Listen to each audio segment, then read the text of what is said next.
తిరుపతి లడ్డు వివాదం రాజకీయ నాయకులందరూ కూడా నోరు అదుపులో పెట్టుకోవడం మంచిది, మాట్లాడడం మంచిగా నా ఉద్దేశం. కల్తీ జరిగిన మాట వాస్తవమే, దాని దోషం శిక్షించాల్సిన మాట వాస్తవమే. ఎగ్జిక్యూటివ్ ఆఫీసర్ సహా వాళ్ళందరినీ కూడా శిక్షించాల్సిందే ఎస్కేప్ కావడానికి వెళ్ళి. అది చట్టం పని చేస్తూ ఉంది. కానీ అటు అధికార పార్టీ ప్రతిపక్ష పార్టీ వాళ్ళు పొలిటికల్ స్వార్థపూరిత పొలిటికల్ మేనేజ్ కోసం పద్దాకా ఈ రెఫరెన్స్ ఇచ్చి లడ్డుల పైన మాట్లాడుతున్నారు.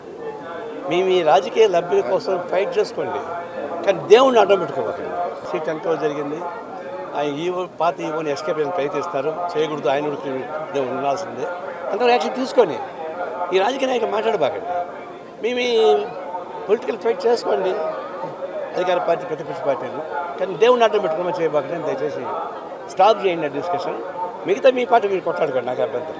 కుస్తీ పట్టుకోండి, కొట్లాడుకోండి, ఒకటి నరుక్కోండి, నాకు అభ్యంతరం. బట్ దేవుణ్ణి అడ్డం పెట్టుకొని చేయబాకండి.